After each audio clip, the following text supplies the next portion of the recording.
خدا اگر 3 چیزیں بندوں کو نہ دیتا یہ کبھی بھی خدا پرست نہ بنتے. المرض والفقر والموت. اگر خدا بیماری نہ دیتا، ہمیشہ صحیح سالم اور تنومند رہتا، یہ کبھی خدا کے در پہ نہ جاتا. بڑے سے بڑے امیر، بڑے سے بڑے فاسق، بڑے سے بڑے گنہگار جب بیمار پڑتے ہیں تو مولانا یاد آ جاتے ہیں، مجلس حسین یاد آ جاتی ہے. قبلہ مجلس میں دعا کروائیے گا، جناب بیمار ہیں. بڑے سے بڑا بندہ آپ دیکھ لیں بیمار ہوتا ہے، اللہ اللہ سے یاد آ جاتا ہے. والفقر، اگر بندہ ہمیشہ غنی رہے، ہمیشہ امیر رہے، یہ کبھی اللہ کے در پہ نہ جائے. جب یہ فقیر ہو جاتا ہے پھر آتا ہے خدایا میرے رزق میں اضافہ فرما. والموت، اگر بندہ ہمیشہ زندہ رہتا، جاویداں رہتا، یہ کبھی اللہ کو یاد نہ کرتا. جب موت، بیماری کا ریلیشن بھی موت سے ہے نا، بیمار ہوتا ہے تو موت کا خوف آتا ہے. بیماری مقدمہ موت ہے. فرمایا اگر موت نہ ہوتی یہ کبھی اللہ کو یاد نہ کرتا. قساوت قلب، حرص دنیا. جناب نافع ابن ہلال امام حسین کے صحابی ہیں، اور عجیب جملے ہیں امام حسین کے. فرماتے ہیں کہ لا اعلم مثل اصحابنا، فرماتے ہیں میں نے نہیں جانتا کہ کسی کے اصحاب حسین کے اصحاب جیسے ہیں. یہ چھٹے امام کی روایت بھی ہے. فرماتے ہیں جیسے صحابی میرے بابا حسین کو ملے کسی کو نہیں ملے، نہ رسول خدا کو ملے، نہ امیر المومنین علی ابن ابی طالب کو ملے، نہ حسن ابن علی کو ملے. فرمایا امام حسین خود کہتے ہیں میں نہیں جانتا ایسے صحابی جیسے اللہ نے مجھے دیے وہ کسی کو عطا کیے ہوں. اس کی دلیل ہے رسول خدا کو بھی بڑے بڑے قداور اصحاب ملے، جناب حمزہ جیسے، جناب حبیب جیسے، جناب ابو ذر جیسے، جناب عثمان ابن مظعون جیسے بڑے بڑے اصحاب ملے. لیکن اطاعت کامل رسول خدا، جنگ احد میں بلاتے رہے این ترکضون، کہاں بھاگ رہے ہو رسول کو چھوڑ کے. صلح حدیبیہ میں نبی نے فیصلہ کیا، فیصلے پر اعتراض. جنگ حنین میں غنائم کو تقسیم کیا، آوازیں بلند ہو گئی اعدل یا رسول اللہ، اعدل یا رسول اللہ، عدالت کریے عدالت کریے. کسی کو زیادہ دے رہے ہیں، کسی کو کم دے رہے ہیں. سد الباب الا باب علی ابن ابی طالب جب مسجد کے دروازے بند کر دیے اور صرف علی کا دروازہ کھلا رکھا، اس پر بھی اعتراض کرنے لگے. امیر المومنین جنگ صفین میں مولا کی فریادیں تو سنیں خطبات نہج البلاغہ میں. کہا میں کیا کروں ان لوگوں سے؟ کہتا ہوں جنگ کرو، کبھی کہتے ہیں سردی ہے، کبھی کہتے ہیں گرمی ہے، کبھی کوئی بہانہ، کبھی کوئی بہانہ. مستاصل کر دیا امام کو. امام حسن کے پاس آ جائیں، مسلح پاؤں سے کھینچ دیا.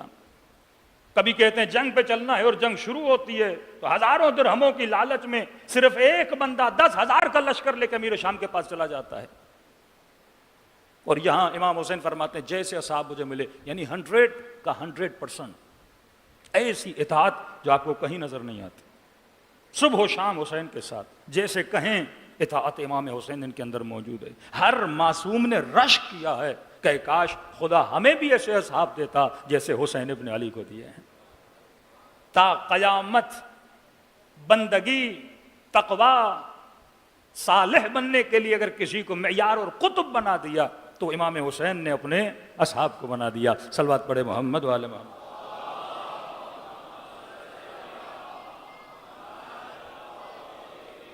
بارے دیگر صلوات پڑھے محمد وآل محمد.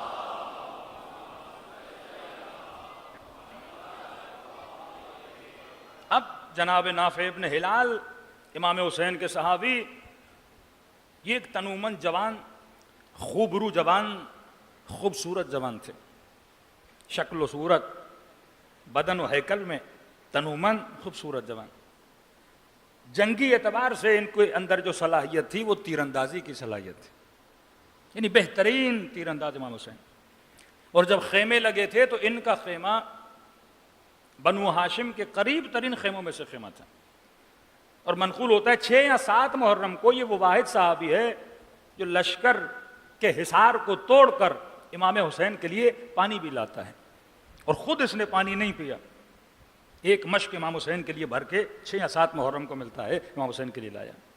اور جب اسے اذن جہاد ملا تو فرماتے ہیں اس نے تیر چلائے اور یہ وہ واحد صحابی ہے جو جنگ کے درمیان شہید نہیں ہوا، جنگ کرتے کرتے یہ گرفتار ہوئے اور پھر ابن سعد نے شمر کی تلوار سے ان کے گلے کو کاٹا، اور کہتے ہیں کہ اتنا شجاع کہ جب گرفتار ہوا پتا تھا تیر انداز ہے، تیروں سے کئی لوگوں کو واصل جہنم کیا، اور دشمنوں نے پہلا وار ان کے دونوں بازوؤں پہ کیا کہ غازی عباس کی طرح ان کے دونوں بازوؤں کو توڑا گیا، اور جب توڑ کے ابن سعد کے پاس ان کو کھڑا کر دیا گیا تو کہتے ہیں دونوں بازوؤں سے خون بہ رہا تھا، اور ابن سعد نے کہا بتا کیا محسوس کر رہا ہے؟ تو مسکرا کر کہنے لگا کہ میں نے اپنی آنکھوں سے جتنوں کو مارا ہے اور دیکھا ہے، میں نے 12 تمہارے لوگوں کو واصل جہنم کیا ہے، اور مجھے یہ نہیں پتا کتنوں کو میں نے زخمی کیا ہے۔ اور جب اس کی شجاعت اور شہادت دیکھی پھر حکم دیا گیا کہ ان کے سر کو تن سے کیا کیا جائے؟ جدا کیا جائے۔ لیکن جب یہ لڑنے جا رہے تھے انہوں نے ایک نعرہ بلند کیا، فرمایا انا علی نیاتنا و بصائرنا، کہ ہم لوگ یہ سوچ کے اس میدان میں آئے ہیں کہ ہم نے کیا کرنا ہے، ہمارا عزم کیا ہے، ہمارا ہدف کیا ہے۔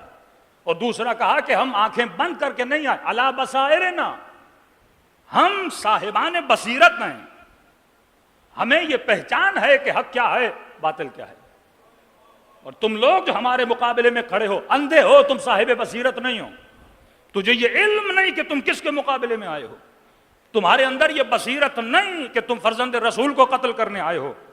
فرمایا نعادی من عاداک، مولا حسین جو آپ سے دشمنی کرے گا، اب یہ بصیرت کی نشانی بتا رہے ہیں کہ اتنی بصیرت اللہ نے ہمیں دی ہے، نعادی من عاداک، جو آپ سے دشمنی کرے گا ہم اس سے دشمنی کریں گے، نوالی من والاک، جو آپ سے محبت کرے گا ہم اس سے محبت کریں گے۔ پھر آخری جملہ بڑا پیارا، فرمائے وما کرہ لقاء ربنا، اور یہ یاد رکھنا ہم رب کی ملاقات سے ڈرنے والے نہیں ہیں۔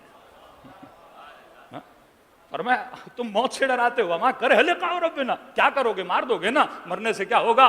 اللہ کی ملاقات ہمیں نصیب ہوگی۔ فرمایا ہم صاحبان بصیرت ہیں۔ تو پہلی نشانی اصحاب حسین کی یہ ہے کہ بندے کو صاحب بصیرت ہونا چاہیے۔ بصیرت نہیں تو انسان میں کچھ نہیں، نماز پڑھے پر صاحب بصیرت نہ ہو، روزہ رکھے پر صاحب بصیرت نہ ہو۔ اب اگر 4 جوان کسی مولانا کے پاس جائیں اور کہیں کہ مولانا بتائیے ہم صاحب بصیرت کیسے بنیں، تو کوئی کہے گا قرآن پڑھو، کوئی کہے گا نماز پڑھو، کوئی کہے گا روزہ رکھو، کوئی کہے گا بچے کو حافظ بناؤ، کوئی کہے گا قاری قرآن بناؤ۔ تو آگے سے جواب تو آ سکتا ہے کہ خوارج حافظ قرآن نہیں تھے، کیا وہ قاری قرآن نہیں تھے، کیا وہ نماز نہیں پڑھتے تھے؟ کہ ابن عباس جب خوارج سے بات کر کے امیر المومنین کے پاس واپس آئے، کہنے لگے مولا ان کے گھٹنوں پر، ان کی کوہنیوں پر، ان کے ماتھوں پر سجدوں کے نشان ہیں، اور جس طرح اونٹ کے گھٹنے پر اس کی کھال بیٹھ بیٹھ کے جمع ہو جاتی ہے، اسی طرح ان کی کھالیں جمع ہو گئی ہیں، اتنی نمازیں پڑھی ہیں، اٹھتے بیٹھتے قرآن کی آیت ذکر خدا میں مشغول ہیں، لیکن کیا نہیں تھے؟ صاحب بصیرت نہیں تھے، کہ انسان کو یہی پتا نہ ہو کہ حق کیا ہے اور باطل کیا ہے۔ یہ اصحاب کربلا کیا تھے؟ رسول خدا کے بعد جس چیز کی کمی لوگوں میں پائی گئی وہ بصیرت کی کمی ہے، یہ نہ پہچان سکے کہ حق کیا ہے باطل کیا ہے۔ جنگ صفین میں 2 گروہ کیوں بنے؟ ایک گروہ صاحب بصیرت، ایک غیر بصیرت۔ سب سے زیادہ اہل بیت کو جس چیز نے تکلیف دی ہے وہ لوگوں کا صاحب بصیرت نہ ہونا ہے۔ اور یہ کیا فرماتے ہیں؟ فرماتے ہیں جب تک صاحب بصیرت نہیں ہوگے تب تک دنیا اور آخرت میں کامیابی نہیں ملے گی۔